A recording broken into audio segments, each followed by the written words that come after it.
Hello, hello, and welcome back to the Stoic Compass.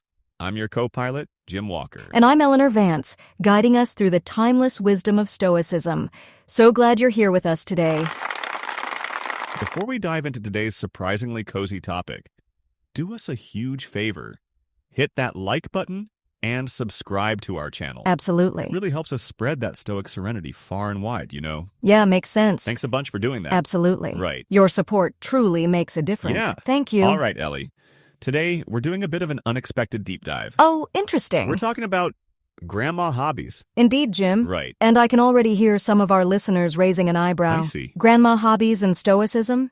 It sounds like an unlikely pairing. Well, I'll be darned. Oh? But I think it makes perfect sense. I see. The inspiration comes from a fantastic article by Cian Ferguson on Very Well Mind. Right. It's titled 10 Cozy, Grandma Hobbies Helping People Feel Less Anxious and More Grounded. A brilliant article, actually. It highlights something profoundly relevant to our Stoic journey: the deliberate choice to engage in activities that foster inner peace and reduce the anxieties of our modern, hyperstimulated world. You know, Ellie, when I first read that article, I had this moment of recognition. These aren't just hobbies, they're practices, almost like secular forms of spiritual discipline. And that got me thinking about how the ancient Stoics talked about ascesis, spiritual exercises designed to train the soul. That's beautifully put, Jim. And isn't that what Stoicism is at its core? A practice, a daily commitment to certain principles and ways of being in the world. Pierre Hadot wrote extensively about how ancient philosophy was never just theoretical. It was always practical, always aimed at transformation of character. Exactly. Hadot's work really opened my eyes to how we've misunderstood ancient philosophy in the modern world. We've turned it into academic study when it was originally about how to live. These grandma hobbies are bringing us back to that original understanding. That's such an important point. In our culture, we often separate self-care from serious work, but the Stoics would have seen this as a false dichotomy. Taking care of your inner state isn't selfish, it's preparation for being useful to others and to society. So let's dive deep into these hobbies one by one and really explore how they align with Stoic principles. Let's start with knitting. Now, I can't say I've ever picked up needles myself, but I've seen how calming it is for friends. Knitting is essentially meditation in motion. Each stitch is a tiny act of presence, and if you mess up, you just unravel and begin again. A beautiful metaphor for life, don't you think? It reminds me of what Marcus Aurelius wrote, "Confine yourself to the present." That's pure Stoicism. Accepting mistakes not as disasters, but as invitations to start fresh. Marcus Aurelius would have approved. And there's something deeply therapeutic about the repetitive motion. It's like a form of moving meditation that engages both your hands and your mind. And there's something else about knitting that strikes me as profoundly Stoic: the rhythm of it. You can't rush a sweater. You can't force the yarn to cooperate if you're tense. You have to find that sweet spot of focused attention without attachment to outcome. It's what the Buddhists call right effort. Engaged but not grasping. That reminds me of what Epictetus taught about focusing on the process, not the results. The knitter controls the quality of each individual stitch, but the final garment emerges naturally from that consistent attention. It's a perfect example of the dichotomy of control and action. Precisely. And in our age of instant gratification, there's something revolutionary about choosing a hobby that takes weeks or months to complete a single project. You're training your capacity for delayed gratification, which Seneca identified as one of the key virtues of a wise person. Plus, think about the social aspect of knitting. Historically, it's been done in groups. Knitting circles where people would share stories, offer support, build community. There's wisdom in that collective practice that we've lost in our individualistic culture. That's a wonderful observation. The Stoics were never advocating for isolation from society. Even Marcus Aurelius, despite his reputation for solitary reflection, emphasized our duty to contribute to the common good. These communal hobbies remind us that individual well-being and community flourishing go hand in hand. Speaking of slow processes, let's talk about gardening. The patience required to wait for seeds to grow, to tend daily without instant results. That's almost a masterclass in focusing on what you can control and letting nature handle the rest. Gardening teaches us the fundamental Stoic principle of the dichotomy of control in such a visceral way. You plant the seed, you water it, You provide good soil. That's all within your power. But you can't control the weather, the soil chemistry, whether birds will eat your seedlings. Exactly. You can water, you can weed, but you can't force the sun to shine or control the weather. Epictetus would say, work with what is given. Gardening makes you live that truth every single day. And think about the seasons, Jim. A gardener learns to work with natural cycles, not against them. There's a time for planting, a time for growing, a time for harvesting, and a time for rest. That's wisdom our always-on culture desperately needs. Even the soil needs to lie fallow sometimes. You're absolutely right. Marcus Aurelius wrote about observing the natural world to understand our place in the cosmic order. Gardening makes that philosophy tangible. When you watch a seedling emerge from seemingly dead soil, you're witnessing the very process of renewal that governs all of life. Plus, there's something beautifully humbling about getting your hands dirty. In our digital age, where so much of our work is abstract, gardening grounds us, literally. You can't fake your way through a garden. Plants either thrive or they don't, based on the quality of your care and attention. And gardening teaches us about impermanence in the most gentle way possible. The beautiful flowers you tended all summer will fade. The vegetables you grew will be eaten or rot. But that's not a tragedy. It's the natural order, and understanding that brings a kind of peace. That's such a profound point. In our culture that's obsessed with permanence and preservation, gardening teaches us to love fully while holding lightly. It's a beautiful training ground for accepting the transient nature of all things we cherish. I see what you did there. Now let's talk about another wonderfully grounding activity, baking bread. Slow, methodical, messy. But when you knead dough, you're grounded. Literally using your hands to shape something nourishing. The waiting, the rising, it's a built-in exercise in patience and trust. Bread baking is almost alchemical, isn't it? You take these basic ingredients, flour, water, salt, yeast, and through time and attention, they transform into something completely different. It's a reminder that the most profound changes often happen slowly, invisibly, beneath the surface. And the reward is not just bread, but the reminder that good things come with time. I mean, Seneca might not have been a sourdough guy, but he sure believed in delayed gratification. There's something deeply satisfying about eating bread you made with your own hands. There's also something about the kneading process that's deeply therapeutic. You're working out tension, both in the dough and in yourself. It's physical, repetitive, almost hypnotic. Ancient peoples understood that physical labor could be a form of prayer or meditation. And you can't multitask while kneading bread effectively. You have to be present with the dough, feeling its texture change under your hands. It's forced mindfulness. Your phone can't help you here. It's just you and the ancient process of transformation. That's such an important point. So many of these grandma hobbies demand your full attention. They're antidotes to our scattered, notification-driven existence. When you're kneading dough, you're in what psychologists call flow state, completely absorbed in the present moment. And bread baking connects us to thousands of years of human tradition. Every culture has some form of bread. When you're working with dough, you're participating in one of humanity's oldest and most essential practices. There's something deeply grounding about that connection to our ancestors. Beautiful point, Jim. It reminds me of what Marcus Aurelius wrote about being part of something larger than ourselves. Baking bread isn't just about making food, it's about participating in the great chain of human nurturing that stretches back to the beginning of civilization. Let's explore that theme further with letter writing. Taking time to craft words thoughtfully is like practicing virtue. Intentional, clear, and often done without expecting instant replies. In our age of text messages and emails, handwritten letters are almost revolutionary. Letter writing forces us to slow down our communication.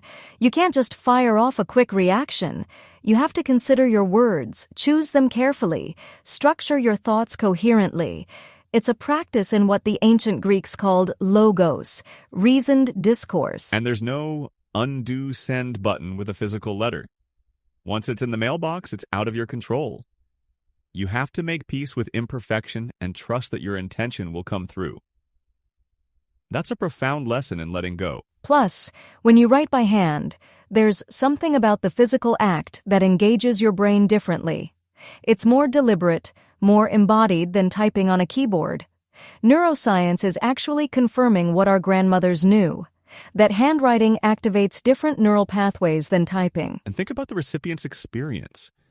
In a world of digital noise, receiving a handwritten letter is like finding a treasure. You're creating a moment of joy for another person, with no expectation of immediate gratification for yourself. That's virtue in action, doing good simply because it's good. That's beautiful, Jim. It's an act of generosity that embodies the Stoic principle of focusing on what we can give rather than what we can get. And there's something about the physical presence of a letter, the paper, the ink, the handwriting, that makes it feel more real, more permanent than digital communication. Letter writing also develops what we might call moral imagination. When you're writing to someone, you have to think about their perspective, their feelings, their current situation. You're practicing empathy in a very concrete way. And unlike social media, where we're often performing for an audience, letter writing is intimate and personal. You're speaking directly to one person, which encourages authenticity rather than performance. The Stoics valued authenticity, being the same person in private as you are in public. Now let's shift gears and think about birdwatching. It forces you to slow down, to notice details, to be patient. You can't control if a robin shows up on your fence, but you can control your attention and appreciation when it does. That's pure Stoic mindfulness, finding joy in what nature offers, rather than demanding it perform on your schedule. Birdwatching is essentially a practice in accepting what is, rather than insisting on what should be. Birdwatching also teaches us about expectation versus appreciation. You might go out hoping to spot a rare species, but if you're too attached to that outcome, you'll miss the beauty of the common sparrow right in front of you. It's a lesson in presence over ambition. That's such a perfect metaphor for life, isn't it? We're often so focused on the extraordinary that we miss the wonder of the ordinary. Marcus Aurelius wrote about finding beauty in simple things: bread crust, ripe olives, the way light falls across a room. Exactly. And birdwatching requires a particular kind of stillness. You can't be fidgety or impatient. You have to settle into a state of alert calm, which sounds a lot like the Stoic ideal of being fully present and responsive without being reactive. I love that phrase, Jim. Alert calm. That's exactly what Marcus Aurelius described when he wrote about the mind being like a rocky headland against which the waves constantly crash, but which remains unmoved. Birdwatching trains that quality of steady attention. And there's something humbling about birdwatching that I think is really valuable. Birds don't care about your schedule, your importance, your deadlines. They exist according to their own rhythms and purposes. Watching them reminds us that the world doesn't revolve around human concerns. That's such an important perspective in our anthropocentric culture. The Stoics taught that we're part of nature, not separate from it or above it. Birdwatching restores that sense of being one element in a much larger, more complex system. Let's talk about another hobby that requires that same kind of patience and presence: fishing. Now, I know not everyone thinks of fishing as a grandma hobby, but hear me out. Oh, I'm intrigued. Tell me more. Well, fishing is fundamentally about accepting uncertainty. You cast your line, and then you wait. You might catch something, you might not. The whole experience teaches you to find contentment in the process itself, not just the outcome. It's meditation disguised as recreation. That's brilliant. And there's something about being by water that's inherently calming. The sound, the movement, it naturally quiets the mind. Ancient peoples often built temples near water because they understood its psychological effects. Plus, you're forced to slow down to the pace of nature, not the pace of your schedule. Fish don't care that you have a meeting in 2 hours. They operate according to their own mysterious logic, and you have to adjust your expectations accordingly. Fishing also teaches us about hope without attachment. You hope for a bite, but you're not devastated if it doesn't come. There's a wonderful lightness in that attitude that the Stoics would have appreciated. Seneca wrote about hoping for the best while preparing for disappointment. And if you do catch something, there's that moment of connection with another living creature that's both thrilling and sobering. It reminds you that you're part of the food chain, part of the natural cycle of life and death, not separate from it. Let's explore another classic: crossword puzzles and word games. These might seem less obviously connected to Stoicism, but I think there's a beautiful parallel. How so? Well, when you're working on a crossword, you're exercising your mind in a very disciplined way. You're practicing patience with difficulty, persistence in the face of frustration, and the humility to accept when you don't know something. Those are all Stoic virtues. And you're working within constraints. The grid is fixed, the clues are given. You have to be creative within those boundaries. Sounds like life, doesn't it? We don't choose our circumstances, but we can choose how we respond to them. Exactly.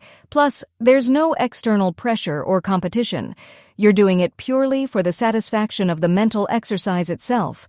It's what the ancient Greeks called arete, excellence for its own sake, not for external rewards. Crosswords also teach us about the interconnectedness of knowledge.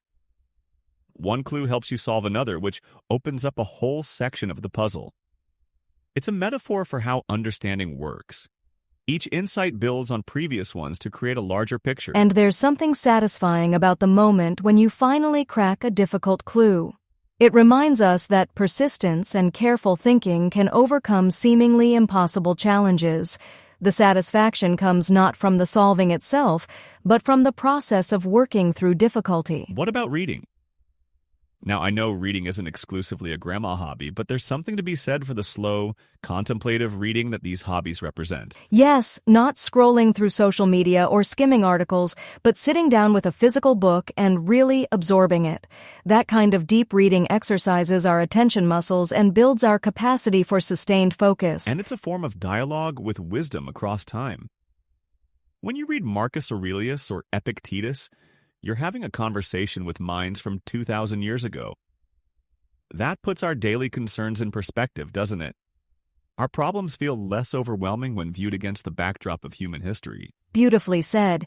Reading also teaches us to sit with complexity, to hold multiple ideas in tension without needing to resolve everything immediately. In our soundbite culture, that's a radical skill.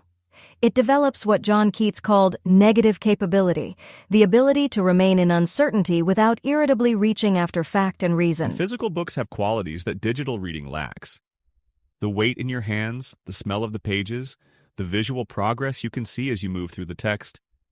These sensory elements make the reading experience more embodied, more memorable. Plus, when you read a physical book, you're less likely to be distracted by notifications or the temptation to multitask.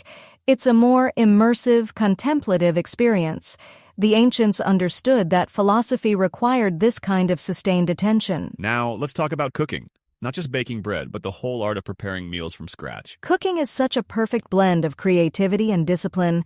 You follow recipes, but you also have to adapt based on what's available, what tastes right, what your intuition tells you. It's structured improvisation. And it's deeply connected to caring for others. You're not just feeding yourself, you're nourishing the people you love. That's virtue in action. The Stoics believe that taking care of our community is one of our fundamental duties as human beings. Plus, cooking requires presence. You can't be completely distracted and still make a good meal. You have to pay attention to timing, to temperature, to the sensory cues that tell you when something is ready. It's mindfulness with immediate, tangible results. And mistakes in cooking become opportunities for creativity. Burn the onions? Maybe that adds a smoky flavor. Oversalted the soup? Time to think creatively about balance. Cooking teaches us to work with what we have, rather than lamenting what we lack. That's such a Stoic approach, transforming obstacles into opportunities. The impediment to action becomes the action. What stands in the way becomes the way. Marcus Aurelius could have been talking about cooking. And there's something deeply satisfying about creating something that will be completely consumed. It teaches us about impermanence in the most gentle way. The beautiful meal you spent hours preparing will be eaten and enjoyed, and then it's gone. But that's not a loss, that's fulfillment of purpose. Cooking also connects us to our cultural heritage and to the earth itself. When you prepare food, you're participating in the ancient human practice of transformation, turning raw ingredients into nourishment. There's something sacred about that process. Perfect quote. Now, I want to talk about one more hobby that might be less obvious: jigsaw puzzles. Oh, interesting choice. Think about it. Jigsaw puzzles are all about patience, persistence, and finding order within apparent chaos. You start with 1,000 scattered pieces and slowly, methodically, create a coherent picture. It's a metaphor for how we build understanding in any area of life. And you can't force the pieces to fit. You have to accept the reality of what each piece is and find where it naturally belongs. Another lesson in working with what is, rather than what we wish things to be. Plus, there's no shortcut. You have to go piece by piece. Plus, there's something deeply satisfying about that moment when you find exactly the right piece. It's a small victory, but it teaches us to appreciate incremental progress. So much of life is about these small, seemingly insignificant steps that eventually add up to something meaningful. And jigsaw puzzles teach us about perspective. Sometimes you get stuck on one section and need to step back and work on a different area. When you return to the difficult section later, you often see connections you missed before. It's a lesson in the value of strategic patience. Now, Ellie, I want to step back and look at the bigger picture here. What do all these hobbies have in common? What's the thread that runs through them all? That's a great question. Let me think. They're all slow. They all require patience. They all involve working with your hands or engaging your senses directly. But there's something deeper, isn't there? Exactly. And they're all antidotes to the anxiety and overstimulation of modern life. They create what we might call islands of calm in our turbulent world. But more than that, they're all practices in what the Greeks called eudaimonia, human flourishing. That's beautiful. Islands of calm. And isn't that what Stoicism offers us too? Not escape from the world, but practices that help us remain centered within it. These hobbies are like training grounds for developing the inner resources we need to handle whatever life throws at us. Yes. These hobbies are like training grounds for Stoic principles. They teach us patience, presence, acceptance of imperfection, and the ability to find joy in simple things. And they're all inherently humble activities. There's no social media glory in knitting a scarf or watching birds. You do them for the intrinsic value, not for external validation. That's what Aristotle called autotelic activities, ends in themselves. That's such an important point in our age of performative living. These hobbies teach us to value the process over the product, the journey over the destination. They're antidotes to what we might call achievement culture. The idea that everything we do must be optimized for maximum output. Right. When you're knitting, you're not trying to be the world's fastest knitter. When you're watching birds, you're not competing for the most species spotted. These activities remind us that not everything needs to be quantified or gamified. And that's liberating in a way that's hard to express.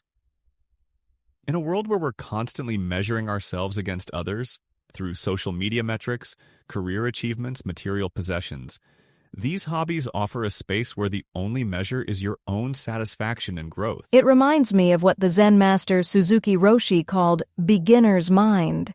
In these hobbies, you're always learning, always discovering something new, even after years of practice.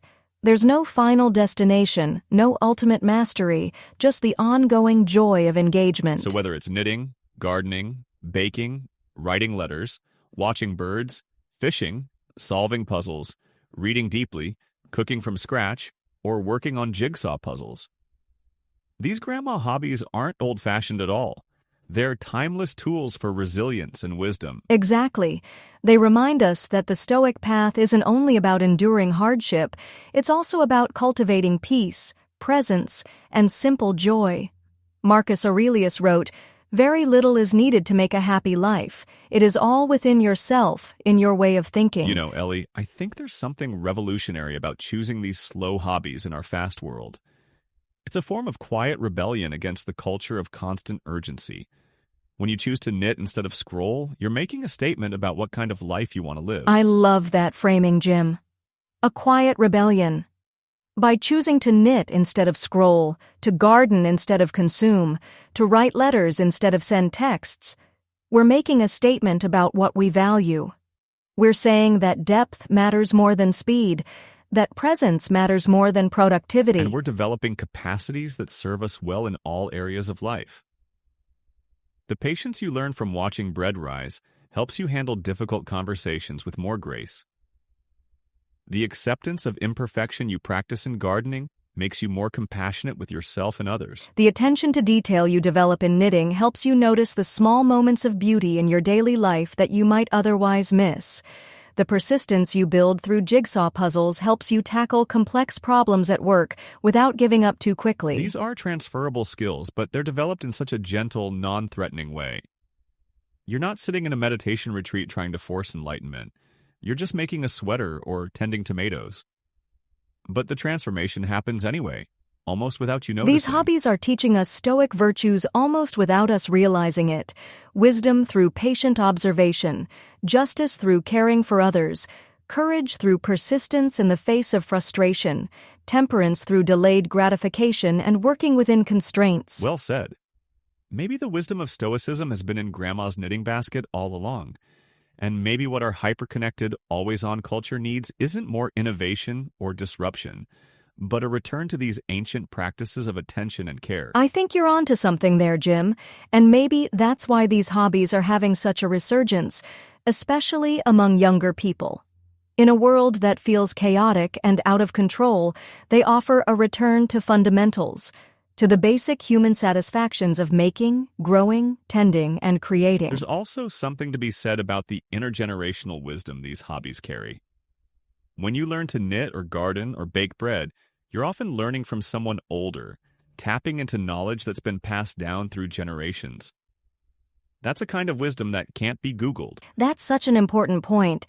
These hobbies connect us not just to the present moment, but to the long chain of human knowledge and experience. They remind us that we're part of something larger than ourselves, part of a tradition that stretches back thousands of years. So here's my challenge to our listeners. Pick one of these grandma hobbies that speaks to you. Start small. Maybe it's growing herbs on your windowsill or trying your hand at baking a simple loaf of bread. Don't worry about being good at it. Just focus on being present with the process. Or maybe it's writing one handwritten letter to someone you care about, or spending 10 minutes watching the birds outside your window without any other distractions. The key is to choose something that feels like a refuge from the speed and complexity of modern life. The key is to approach it with the right mindset. Don't worry about being perfect or producing something Instagram-worthy. Focus on the process, on what the activity teaches you about patience and presence. Let it be a space where you can just be without having to achieve or optimize or improve. And notice how it affects your overall state of mind. Does it help you feel more grounded, more centered, more able to handle whatever else comes your way? These are the real measures of success, not the quality of what you produce, but the quality of attention you bring to the process. We'd love to hear about your experiences. Drop us a comment and let us know which grandma hobby you're going to try, or if you're already practicing one, how it's changed your perspective on life. What insights have you gained? What challenges have you faced? How has it affected your daily Stoic practice? Remember, these aren't just hobbies. They're practices. They're ways of training yourself in the art of living well, which is what Stoicism is all about. Every stitch, every planted seed, every kneaded loaf is an opportunity to practice virtue and cultivate wisdom. Before we wrap up, I want to return to that article that inspired today's episode. Sion Ferguson's piece on Very Well Mind really captures something important about our current moment. This collective hunger for slower, more meaningful ways of being in the world. Yes, and I think what's beautiful about her work is that it validates what many people are already feeling, this sense that despite all our technological advancement and material prosperity, something essential is missing from our lives. These hobbies help us recover what we've lost. It's giving people permission to step off the hamster wheel of constant productivity and achievement, and to find value in activities that might seem unproductive by conventional standards. But as we've explored today, these activities are actually incredibly productive in the ways that matter most. Yes, and not in the way our culture typically measures productivity. They're producing inner peace, resilience, wisdom, and the kind of deep satisfaction that comes from aligning our actions with our values. Exactly. They're investments in our psychological and spiritual well-being, which ultimately makes us more capable in all areas of our lives. When you're centered and grounded, you can handle stress better, relate to others more compassionately, and make decisions from a place of clarity rather than reactivity. And in a broader sense, these hobbies might be part of the solution to some of our larger cultural problems. When people are less anxious and more grounded, they're less likely to be swept up in the anger and division that characterizes so much of our public discourse. They become islands of calm in the storm. That's a profound point, Ellie. Individual practices of mindfulness and presence can have ripple effects that extend far beyond the individual. When we take care of our own inner state, we're better able to contribute positively to our families, communities, and society as a whole. So thank you, Cian Ferguson, for highlighting these wonderful practices and their benefits. And thank you to all our listeners for joining us on this exploration of grandma hobbies and Stoic wisdom. It's been a joy to think through these connections with you. As we close, remember, in a world that's always rushing, choosing to slow down is a radical act. In a world that's always consuming, choosing to create is a form of resistance. In a world that's always performing, choosing authenticity is a revolution. And in a world that often feels out of control, these simple practices remind us of what we can control: our attention, our choices, and our response to whatever life brings our way. They're pathways back to what the ancient Greeks called ataraxia, untroubled tranquility. Until next time, keep practicing, keep growing, and keep finding wisdom in the most unexpected places. Remember that philosophy isn't just something you study, it's something you live, one small choice at a time. This has been the Stoic Compass. I'm Eleanor Vance. And I'm Jim Walker. Thanks for joining us on this journey of discovery. May your days be filled with both Stoic wisdom and grandmotherly comfort. This podcast is powered by VoxCrea.ai, where ideas find their voice.